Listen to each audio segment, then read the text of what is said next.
मैं मेरे क्लास में पहला था, क्योंकि हमारे कॉलेज में ऐसे कोई प्लेसमेंट नहीं थे। Tier 3, I am from tier 3 college, so there was no placement. वो एक प्रेशर था।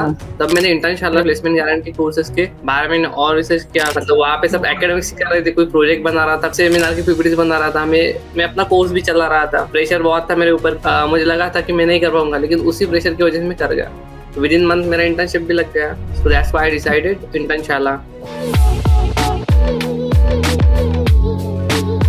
कॉलेज का वक्त बहुत यादगार होता है। जितना मज़ा होता है उतनी ही प्लेसमेंट की टेंशन भी। और अगर आप एक टियर 3 कॉलेज से हो तो ये टेंशन और भी बढ़ जाती है।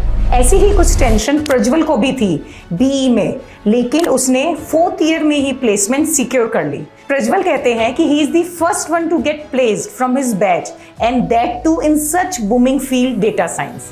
तो फिर कैसे किया प्रज्वल ने? Internshala data science placement guarantee course की मदद से। Today he has already secured a work from home internship with a PPO offer in the company Zubion Private Limited as data analyst intern. आइए प्रज्वल से सुनते हैं कि कैसे उन्हें इस कोर्स से डेटा साइंस में जॉब पाने में मदद मिली। Welcome Prajwal and a huge round of applause on getting your career started in the data science field. We have many viewers on Internshala, and through this video, we hope they get career tips on how they can find a job or internship in their desired field. So for our viewers, Prajwal, please tell us about your educational background and what are you doing currently? Yeah, my name is Prajwal Karati. Basically, I'm from Malkapur. Recently, I have completed my Bachelor's of Engineering in Information Technology from Sant Gadge Baba Amravati University. Currently, I am doing my internship in data analytics from Zubion Pharmaceutical Private and Limited. This internship I got through the Internshala platform. Okay, great. तो प्रज्वल, आपने graduation की information technology में, उसके बाद आपने data science field क्यों choose की career बनाने के लिए?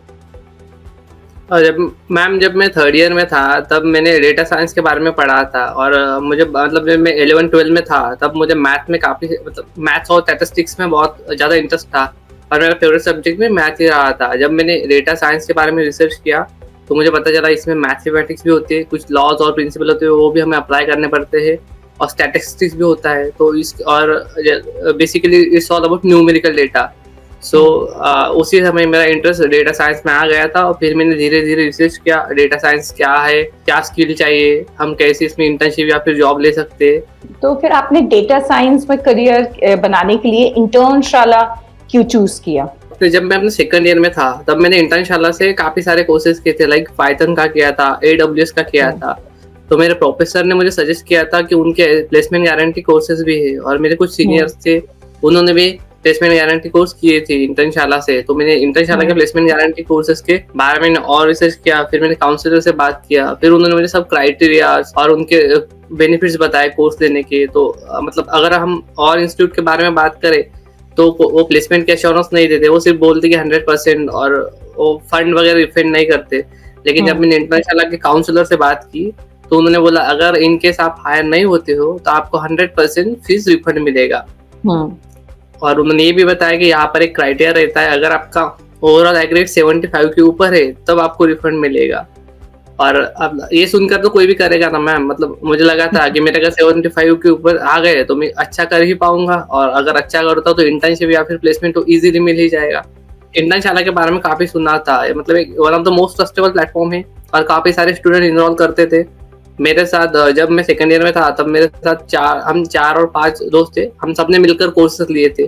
तब हम सबने साथ मिलकर लर्न किया और ग्रो किया। हमारे क्लास में हम 4 और 5 ही थे जो कि एकेडमिक्स में, अदर लाइक AWS का नॉलेज था, कुछ लोगों के पास उनका सिक्वल बहुत स्ट्रॉन्ग था। तो हम ऐसे 4 और 5 स्टूडेंट थे जो उनके पास एक्स्ट्रा था कुछ, और उसमें मैं भी एक था, और ये सब हमने इंटर्नशाला से गेन किया था। और जो मैंने कहा कि इंटर्नशाला से मैंने पहले भी कोर्स किए थे तो मुझे कंटेंट बहुत अच्छा लगा था। जो टीचर्स थे वो भी बहुत बढ़िया पढ़ा रहे थे, लेकिन वो हर एक टॉपिक एक एनालॉजी देकर एक्सप्लेन कर रहे थे, तो काफी मदद हो जाती थी कंसेप्ट को क्लियर करने में। उसके बाद कोई दिक्कत नहीं आती थी, और वहाँ पर उनके कुछ असाइनमेंट भी थे तो हैंड्स ऑन करने के लिए वो भी काफी हेल्पफुल रहे उस पर। तो that's why I decided Internshala. Great. तो आपने इंटर्नशाला से कौन सा कोर्स किया, उसका पूरा नाम बताइए। मैंने इंटरनेशनल से data science with placement guarantee course किया था। बेसिकली 4 मंथ का कोर्स था। कोर्स कंटेंट कैसा लगा आपको और इंस्ट्रक्टर्स कैसे लगे? इंस्ट्रक्टर तो काफी बहुत बढ़िया था। जैसे कि मैंने बताया, वो हर एक कंसेप्ट को एकदम एनालॉजी देकर पढ़ा रहे थे। और कोर्स के बारे में बताऊँ तो कोर्स में 4 से 5 मॉड्यूल थे। एक था उसमें एक्सेल, जो कि मस्ट थे as a data analyst for data cleaning के लिए। उसके बाद उन्होंने पढ़ाया था SQL. SQL is one of the most important weapon in the field of data analytics or data science, we can say. उसके बाद उन्होंने टैबल्यू पढ़ाया था डेटा विजुअलाइजेशन के लिए। और उसके बाद सब basic of Python and machine learning as well. और एक और मॉड्यूल था इंटरव्यू प्रिपरेशन। ओके। उसमें एक बढ़िया था कि जब जैसे हम एक मॉडल को कंप्लीट करते हैं, हर एक मॉडल पर हमें इंडस्ट्री लेवल प्रोजेक्ट बनाने पड़ते थे। बाय मतलब अनगाइडेड प्रोजेक्ट थे। उन प्रोजेक्ट के थ्रू मैंने अपने स्किल और बहुत ज्यादा बिल्ड कर लिए थे। और हम जैसे हम प्रोजेक्ट कंप्लीट कर लेते, उसके बाद एक 100 मार्क्स का टेस्ट भी हुआ था। ऐसा हर एक मॉडल के लिए हो रहा था, जो कि हमें एक प्रेशर भी बना रहा था और एक रिस्पॉन्सिबिलिटी जगा रहा था कि आपको ये करना ही होगा। अगर आप नहीं करेंगे तो आपके मार्क्स नहीं आएंगे। अगर मार्क्स नहीं आते, in case you are not able to get placement. वो एक प्रेशर था। तो मुझे मतलब मुझे लगा था कि मैं नहीं कर पाऊंगा, लेकिन उसी प्रेशर की वजह से मैं कर गया। तो कहते हैं ना, प्रेशर विल मेक यू और break you. So I think pressure will Yeah, that is true. Great. तो आपने कहा कि एक मॉड्यूल इंटरव्यू प्रिपरेशन भी था, तो उसमें क्या था और उस मॉड्यूल से आपको क्या लगता है कि कितनी मदद मिली आपको पूरी आपकी होल प्लेसमेंट जर्नी में? वो जो मॉड्यूल था इंटरव्यू प्रिपरेशन, उसमें पजल्स और गेस एस्टिमेट के क्वेश्चन थे। अगर हम डेटा साइंस फील्ड में करियर बनाना चाहते हैं, तो जब भी हमारा इंटरव्यू होगा, तब 3rd या 4th राउंड जो होगा वो उसी पे होता है। लाइक पजल्स और गेस बिजनेस केस स्टडीज हम उसे कह सकते हैं। तो उस राउंड में पजल दिए जाते हैं और गेस एस्टिमेट के क्वेश्चन पूछे जाते हैं। तो उसमें वही कंटेंट था, उन्होंने वही पढ़ाया था, puzzles, how to tackle the different types of puzzles and guess estimate questions. Like how कैसे टैकल करना है डिफरेंट सिनारियोज के लिए। फिर मैं प्रैक्टिस करता गया, तो फिर चीजें समझ में आ रही थी। तो जब मैं पास आउट होगा in the month of July, with in month मेरा इंटर्नशिप भी लग गया। सो घर में भी सब खुश थे। हाँ, यही मेरा अगला सवाल था कि आपकी करियर जर्नी को लेके आपके पेरेंट्स का क्या कहना है। और जब आपने, चूंकि आप ग्रेजुएशन कर रहे थे, आप ऑलरेडी BA कर रहे थे और आप काफी कोर्सेज कर चुके थे, उसमें आपने जब ये बोला कि मुझे ये एक और कोर्स करना है, तो फिर पेरेंट्स का क्या रिएक्शन था और फिर आपने कैसे कन्विंस किया अपने पेरेंट्स को इस कोर्स के लिए? इस कोर्स के लिए मेरी जो सिस्टर थी, मतलब उन्होंने मुझे बहुत सारी हेल्प की। मतलब वो जॉब पर है, तो उन्होंने मेरे EMI पेड किए थे। चलो तुझे एक और चांस देते, तू कर। तो उन्होंने मुझे चांस दिया, फिर मैंने कोर्स को इनरोल किया। सो फैमिली ने बहुत सपोर्ट किया। और जब उनको पता चला कि मेरी इंटर्नशिप लग गई और बेसिकली ये वर्क फ्रॉम होम है, तो बहुत खुश थे। और मैं मेरे क्लास में पहला था, क्योंकि हमारे कॉलेज में ऐसे कोई प्लेसमेंट नहीं थे। Tier 3, I am from Tier 3 college, so there was no placement. मेरी फैमिली मतलब प्राउड फील कर रही थी। फिर मुझे कॉलेज से भी कॉल आ रहे थे, मेरे दोस्तों के, मेरे जूनियर्स के, सर कैसे किया। दोस्त बोल रहे तूने कैसे किया। फिर मैंने उनको भी बताया। और शायद अब उन्होंने भी बात की है काउंसलर से, अब ये उनके ऊपर है, वो करते हैं या नहीं करते हैं। Very nice, great. सो जैसे आपने कहा कि कॉलेज में आप Tier 3 कॉलेज से थे, क्या फीलिंग थी? ग्रेजुएशन जैसे कंप्लीट होने वाली थी और अगर प्लेसमेंट नहीं, ये तो डर सबको ही रहता है कि प्लेसमेंट हो जानी चाहिए, और प्लेसमेंट नहीं हो तो ये डर था आपको, तो आपको क्या फीलिंग थी और कैसे आपने वो फीलिंग ओवरकम की? जब मैंने कोर्स को इनरोल किया था, तब मुझे पता था कि जैसे कोर्स खत्म होगा, मतलब मैं प्लेसमेंट के लिए फ्री हो जाऊंगा। जब भी कोई वैकेंसी आती है इंटर्नशाला प्लेटफॉर्म पर या फिर कोई और प्लेटफॉर्म पर, तो मैं एक ऐसा, मतलब इन सब में से मैं एक ऐसा रहूंगा जो अप्लाई कर सकता है। उस वक्त मेरा स्किल भी डेवलप हो चुके होंगे, मेरा प्रोजेक्ट भी बन चुके होंगे और मेरा एक रिज्यूम भी होगा। सो ये चीजें मुझे कॉन्फिडेंस दे गई थी। और जैसा कि मैंने, अगर हम कहें तो रेस में मैं सबसे आगे था मेरे क्लास में। मतलब वहाँ पे सब एकेडमिक्स कर रहे थे, कोई प्रोजेक्ट बना रहा था, कोई सेमिनार की PPTs बना रहा था, मैं अपना कोर्स भी चला रहा था। प्रेशर बहुत था मेरे ऊपर कि होगा कि नहीं होगा, लेकिन मैं चलो होगा करता गया और फिर हो गया। जब हम पास आउट हुए, जब अगस्त में मुझे इंटर्नशिप मिली, मेरे सारे दोस्त घर पे थे और कुछ लोग चले गए थे बेंगलोर या फिर पुणे वगैरह क्लासेस करने के लिए। सो अभी तो क्लासेस ही कर रहे हैं।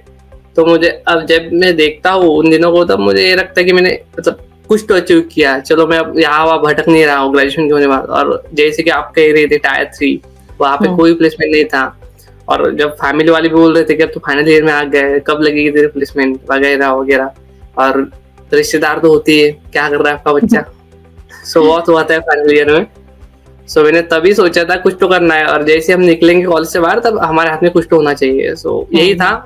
और फिर मैं कहूँगा मैंने बहुत सारा हार्ड वर्क किया, क्योंकि जब फाइनल सेमेस्टर में रहते हैं हम इंजीनियरिंग में स्पेशली, हमारे प्रैक्टिकल्स होते हैं, लैब्स होते हैं, उसके बाद प्रोजेक्ट्स रहते हैं, और एंड सेमेस्टर एग्जाम भी आता है, फिर कॉलेज का भी प्रेशर रहता है फाइनल सेमेस्टर पे, सीजीपी कम ना आ जाए।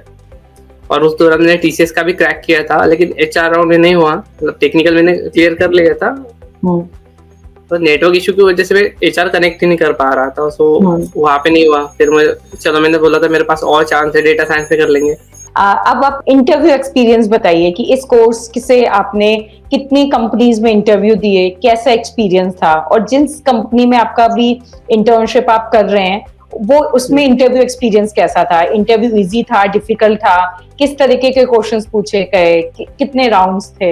मैंने 3 इंटरव्यू दिए थे और मैंने 3 भी क्लियर कर लिए थे। सो मैंने इस कंपनी का एक्सेप्ट कर लिया। और रही बात इंटरव्यू की, तो हर एक कंपनी यहाँ पर 3 से 4 राउंड ले रहे थे वो। पहला राउंड तो बेसिक मतलब इंट्रोडक्शन ही हुआ करता था, अगर ये क्लियर हो गया तो फिर एक असाइनमेंट दिया करते। सेकंड राउंड अगर हम असाइनमेंट अच्छे से कंप्लीट कर लेते तो फिर वो असाइनमेंट को रिव्यू करते हैं और एक टाइमलाइन भी देते हैं कि उस टाइमलाइन के अंदर ही हमें असाइनमेंट सबमिट करना पड़ता है। मुझे 2 दिन मिले थे, मैंने पहले दिन के एंड में ही सबमिट कर दिया था। और सबमिट करने के बाद 1 दिन बाद ही उनका रिप्लाई है कि you are selected for the next round. और जो थर्ड राउंड था वो फिर मेरा एचआर हो गया था बेसिकली। तो एचआर में उन्होंने यही पूछा सब, मतलब आपने कैसे किया इसको एक्सप्लेन करो, और कुछ वो सिनारियोस दिए थे उन्होंने कि एक्सेल है, फिर ऐसा ऐसा डेटा है तो आप क्या करोगे, लेकिन सिनारियो बेस्ड क्वेश्चन थे। सो फिर मेरा 30 राउंड के बाद उन्होंने मुझे बताया कि हम आपका ऑफर लेटर रिलीज कर रहे हैं, तो हो गया था, 3 राउंड में हो गया था।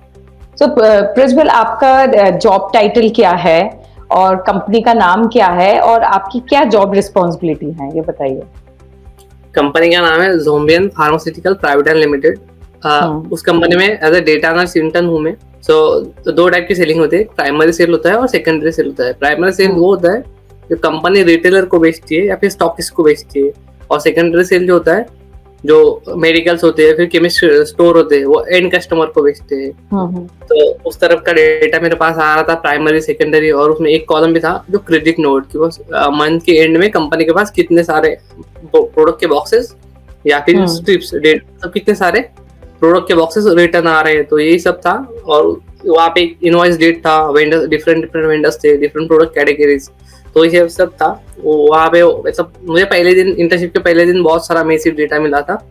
फिर उन्होंने बोला था आपका काम ये है कि आपको इसे क्लीन करना है, एनालाइज करना है और डेटा मॉडल बनाना है। तो मैं पहले दिन से काम पे लग गया था, और मैंने जो डेटा क्लीनिंग परफॉर्म किया था वो सब एक्सेल में ही किया था। और जैसा कि मुझे जो सब कोर्स में पढ़ाया गया था मैंने वो सब यूज करके ही डेटा क्लीनिंग कर दिया था। सो बेसिकली ये सब मुझे कोर्स में पढ़ाया गया था। कोर्स में पढ़ाया गया था, वेरी नाइस। तो आपको कोर्स से प्लेसमेंट भी मिला और अब भी हेल्प मिल रही है। Yes ma'am. ये डेटा साइंस की फील्ड में अगर किसी बच्चे को एंट्री लेनी है तो क्या होना चाहिए उसके पास जिससे वो डेटा साइंस में करियर बना सके? जैसे कि मैंने पहले कहा था, आपको मैथ मतलब बेसिक, ऐसा नहीं कि आपको मैथ में बहुत ही जीनियस होना है, आपको एक बेसिक मैथमेटिक्स आना चाहिए, और फिर उसके बाद थोड़ा सा बेसिक स्टैटिस्टिक्स भी आना चाहिए। डेटा साइंस के अंदर आते हैं data scientist, business analyst, ML engineer आता है, डेटा एनालिस्ट भी आता है। तो कई सारे मतलब एक डोमेन है और कई सारे जॉब प्रोफाइल्स है। अगर हम बिजनेस एनालिस्ट और या फिर डेटा एनालिस्ट की बात करें तो इसके लिए आपको एक्सेल आना चाहिए, उसके बाद सीक्वल आना चाहिए, फिर पाइथन प्रोग्रामिंग लैंग्वेज में हमें बेसिक पाइथन आना चाहिए। और पाइथन की कुछ लाइब्रेरीज भी होती है like Seaborn, Matplotlib, NumPy and pandas, जो कि हमें कोर्स में पढ़ाया गया था। उसके बाद आपको एक विजुअलाइजेशन टूल आना चाहिए लाइक टैबल्यू और पावर बीआई। मुझे कोर्स में टैबल्यू पढ़ाया गया था, लेकिन मैं जब 6 सेम में था तभी मैंने पावर बीआई कर लिया था, सो मुझे पावर बीआई भी आता है। और उसके बाद बेसिक ऑफ स्टैटिस्टिक्स आना चाहिए, और फिर मशीन लर्निंग, और अगर आप डेटा साइंटिस्ट जाना चाहो तो फिर आपको डीप लर्निंग, एक एनएलपी भी होता है, न्यूरल नेटवर्क्स, और सम बेसिक्स ऑफ एआई, ये सब करना पड़ेगा एज अ डेटा साइंटिस्ट अगर जाना चाहो तो। और अभी मैंने रिसर्च किया है तो इंटर्नशाला वाले अभी पावर बीआई ही पढ़ा रहे हैं, मतलब उन्होंने कोर्स का ड्यूरेशन बढ़ा दिया 2 मंथ के लिए, पहले 4 मंथ का था, अब आई थिंक ये 6 मंथ का है। सो लास्ट सवाल आपके लिए कि फ्रॉम योर जर्नी, अगर आप किसी कॉलेज स्टूडेंट या रिसेंट ग्रेजुएट को कोई एडवाइस देना चाहें कि वो कैसे अपनी डिजायर फील्ड में करियर स्टार्ट कर सकते हैं, बना सकते हैं, तो वो क्या एडवाइस होगी? हाँ मतलब अगर आप कॉलेज स्टूडेंट हो तो मैं यही प्रेफर करूंगा कि आप इंटर्नशाला के थ्रू जाएं। और इंटर्नशाला के जो मॉड्यूल्स है वो काफी ऐसे मतलब 10 या मिनट या फिर 15 मिनट की वीडियोस होते हैं एक टॉपिक पर। उसमें आपको सारा टॉपिक क्लियर मतलब सारा कंटेंट क्लियर हो जाता है। सो काफी हेल्प करते हैं। अगर आप डेटा साइंस में इंटरेस्ट हो तो इनका बहुत मतलब अच्छा सा कोर्स है डेटा साइंस का। अभी इन्होंने 2 मंथ बढ़ा भी दिए, उसमें कुछ पावर BI सिखा रहे हैं, फिर उसके बाद NLP और मशीन डीप लर्निंग भी सिखा रहे हैं। सो काफी बेनिफिशियल होगा स्टूडेंट के लिए। अगर आप बस एक ही है, अगर आप किसी चीज में करियर बनना चाहो तो गिव अप मत करना, जस्ट डोंट गिव अप। बहुत सारी डिफिकल्टीज आएंगी और यही है कि time will changes, time same नहीं रहता। आज आपको डिफिकल्ट लग रहा है, कल आप कर जाओगे। So don't give up. Very nice. Thank you so much for your time and sharing your story with us. And I hope our viewers who are listening to this video will surely get motivated and will work hard to achieve their dreams. And I wish you all the best for your future Thank you, sir. endeavors. Thank you so much. much Thank you. again. Prajwal की कहानी से हमें ये सीखने को मिलता है, do not give up. शुरू में सब मुश्किल लगता है, लेकिन अगर आप लगातार मेहनत करते रहेंगे तो सक्सेस जरूर मिलेगी। तो लग जाओ फिर काम पर and enrol yourself to Internshala placement guarantee courses today. All the best. This was Prajwal's story. He did it, you can too. Do not forget to like, share and subscribe to support us and hear more such success stories. All the best.